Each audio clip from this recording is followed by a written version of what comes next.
Hello students, आज हम करेंगे इंडिफरेंस कर्व एनालिसिस। पहले हमने किया था cardinal utility analysis. Cardinal utility analysis में प्रॉब्लम क्या थी, क्या उसकी जो यूटिलिटी है वो यूटिलिटी कार्डिनल नंबर में है जिसको हम काउंट कर सकते हैं।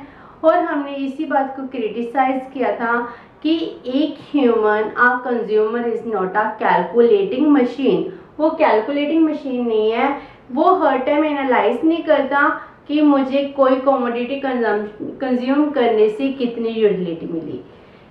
उसके बाद नई रिफॉर्मुलेटेड हमारा कंज्यूमर एनालिसिस है, वो है indifference curve analysis. Indifference curve analysis इसको एड्सवर्थ ने, फिशर ने डेवलप किया है। इंडिफरेंस कर्व एनालिसिस का मीनिंग क्या है, इसको लेफ्टविच ने कैसे डिफाइन किया है, अ सिंगल इंडिफरेंस कर्व। हम एक कर्व बनाएंगे जिसमें करेंगे वी आर इंडिफरेंट,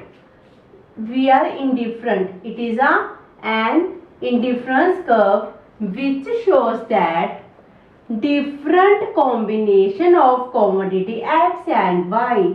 ये किसके ऊपर बेस्ड है, क्या हम टू कमोडिटीज कंज्यूम कर रहे हैं एक्स एंड वाई और उनकी डिफरेंट कॉम्बिनेशंस हैं, जो combination that it's equal satisfaction to the consumer, जो कंज्यूमर को इक्वल लेवल ऑफ सेटिस्फैक्शन दे रहे हैं। इट मीन्स इंडिफरेंस कर्व क्या है, इंडिफरेंस कर्व में हम बात कर रहे हैं एक ऐसे कॉम्बिनेशन की जिसके हम एक्स एंड वाई दो डिफरेंट कमोडिटीज कंज्यूम कर रहे हैं, उनके हमारे एक्स एंड वाई के डिफरेंट कॉम्बिनेशंस हैं। उन कॉम्बिनेशन से कंज्यूमर को क्या मिल रही है, इक्वल सेटिस्फैक्शन मिल रही है। इसको हम इंडिफरेंस कर्व एनालिसिस के थ्रू एक्सप्लेन करते हैं कंज्यूमर बिहेवियर। सो कंज्यूमर बिहेवियर का इंडिफरेंस कर्व एनालिसिस जो पहले कार्डिनल यूटिलिटी से थोड़ा सा इम्प्रूव्ड है, ये बेस्ड किस पर है, ordinal measurement of utility. Ordinal utility का मीनिंग क्या होता है कि हम गुड को कार्डिनल नंबर में काउंट नहीं कर सकते, हम इसको रैंकिंग दे सकते हैं। आप ये कह सकते हो I like oranges more than the apple, banana, इसको हम कहते हैं काउंटेबल नहीं है, हम क्या कर रहे हैं, सिर्फ रैंकिंग दे रहे हैं। ऑर्डिनल में जिसमें फर्स्ट, सेकंड, थर्ड, फोर्थ आपको रैंकिंग देनी है। आपके पास बहुत सारे कॉम्बिनेशन है डिफरेंट कमोडिटीज के और आपको उसमें बताना है कि आपको फर्स्ट पे कौन सा कॉम्बिनेशन प्रेफर है, सेकंड पर कौन सा, थर्ड पर कौन सा कॉम्बिनेशन प्रेफर कर रहे हो। सो जो जे इंडिफरेंस कर्व एनालिसिस है वो किसके ऊपर बेस्ड है, ऑर्डिनल मेजरमेंट पर। जो पहले वाला था वो किसके ऊपर बेस्ड था, कार्डिनल मेजरमेंट ऑफ यूटिलिटी पर। सो जब हम ऑर्डिनल के नंबर की बात कर रहे हैं थोड़ी सी इंप्रूवमेंट हो जाती है।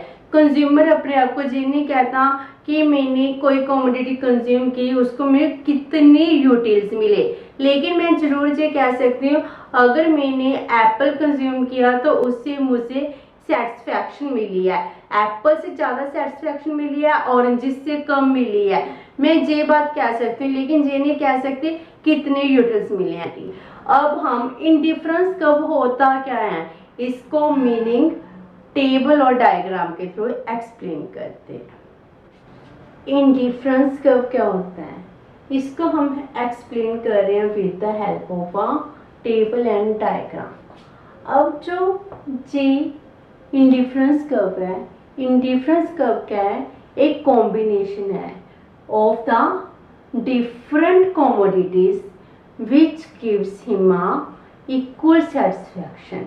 जो कंज्यूमर को इक्वल सेटिस्फैक्शन देती हैं उन डिफरेंट कमोडिटीज का कॉम्बिनेशन है। इट मीन्स क्या है, हम इसको करते हैं पहले एक टेबल समझते हैं। जहाँ पर कॉम्बिनेशंस हैं commodity X and commodity Y. पहले हम इतना स्टडी करेंगे table.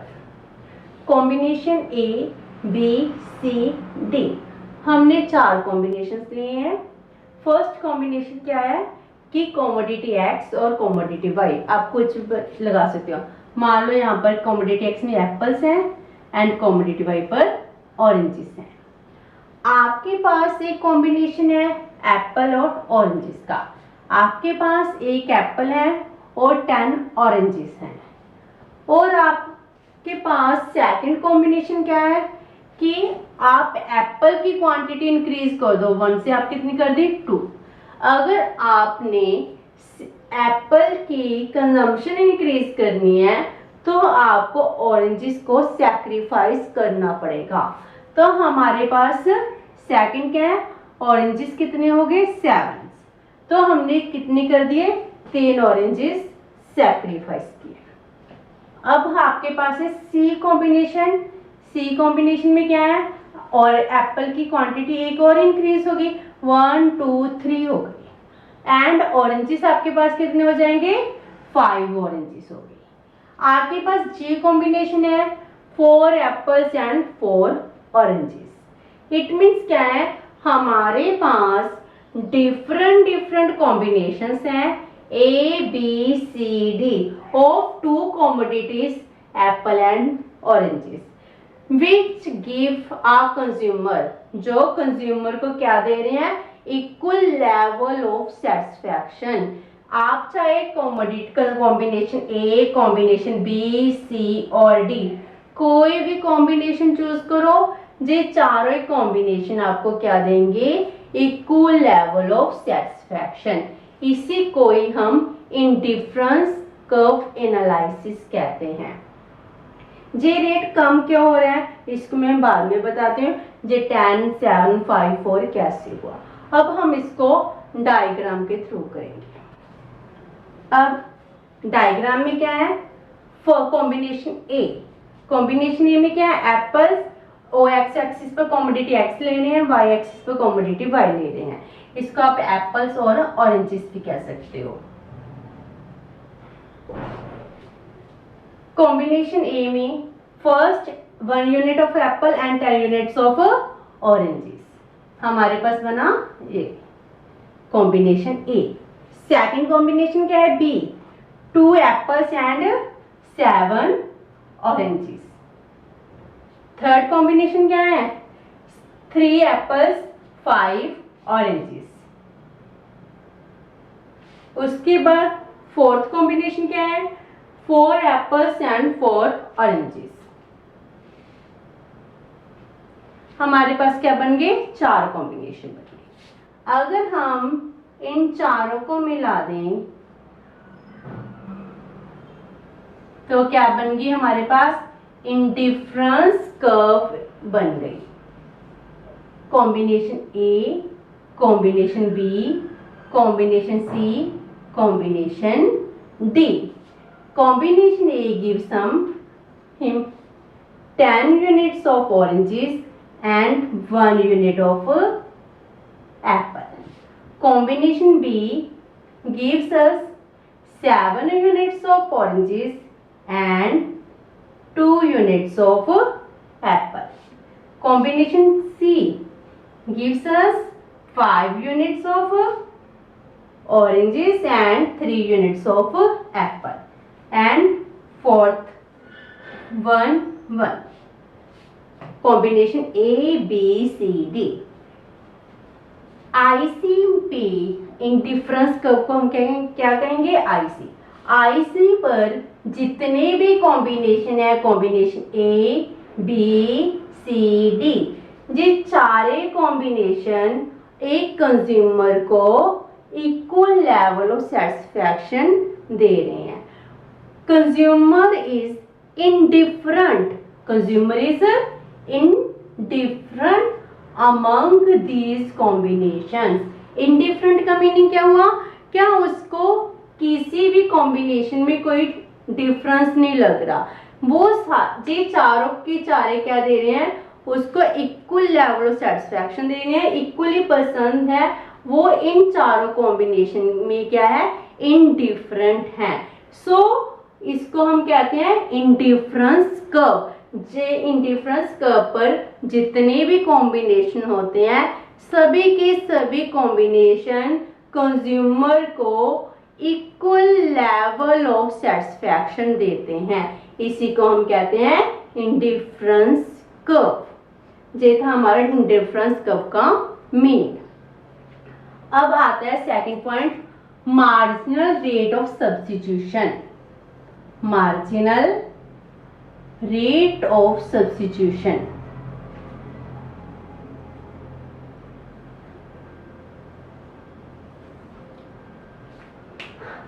Marginal rate of substitution of x for y, of x for y। हमने देखा कि हमारे पास चार कॉम्बिनेशंस हैं, चारों के चारे कॉम्बिनेशन हमें इक्वल सेटिस्फैक्शन दे रहे हैं। लेकिन जब हम फर्स्ट कॉम्बिनेशन ले रहे थे, कॉम्बिनेशन ए पर 1 यूनिट ऑफ एप्पल था और 10 यूनिट ऑफ ऑरेंजेस थे।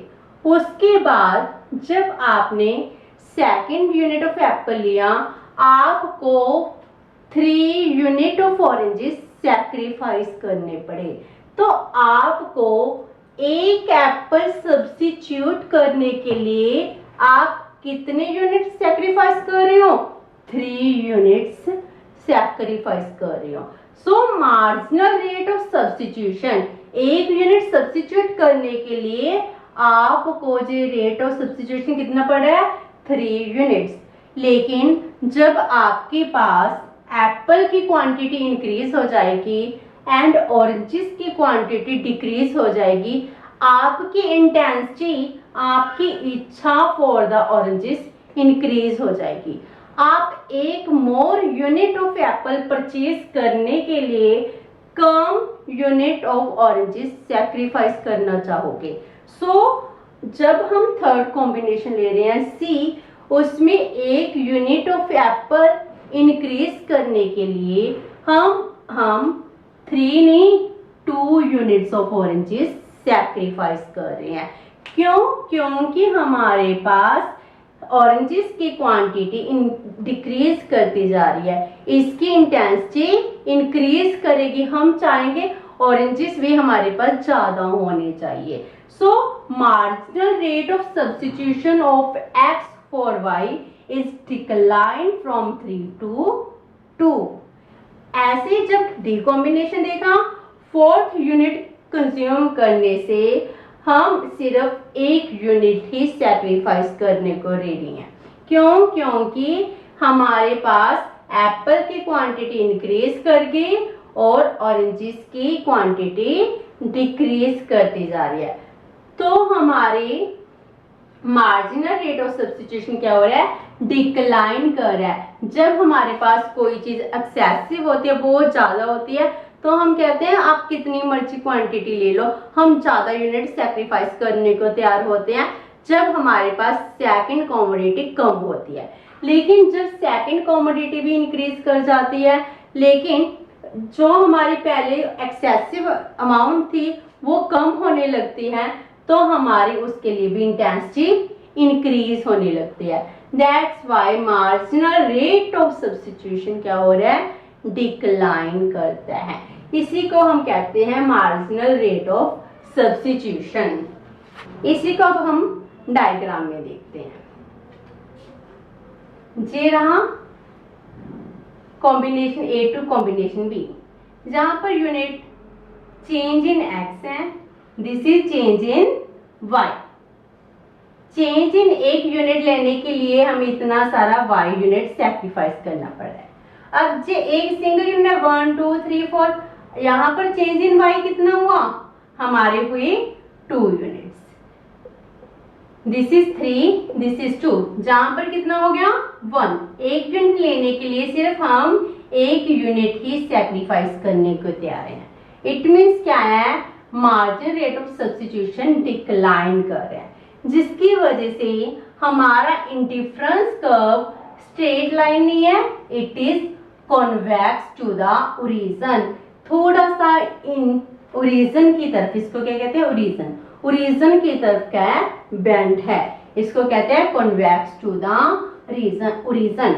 ये क्यों होते हैं, because of declining rate of substitution. Marginal rate of substitution क्या हो रहा है, डिक्लाइन कर रहा है ऑफ एक्स फॉर वाई। ये था हमारा meaning of indifference curve analysis and marginal rate of substitution. अब हम नेक्स्ट वीडियो में करेंगे इसकी properties. Thank you, have a nice day.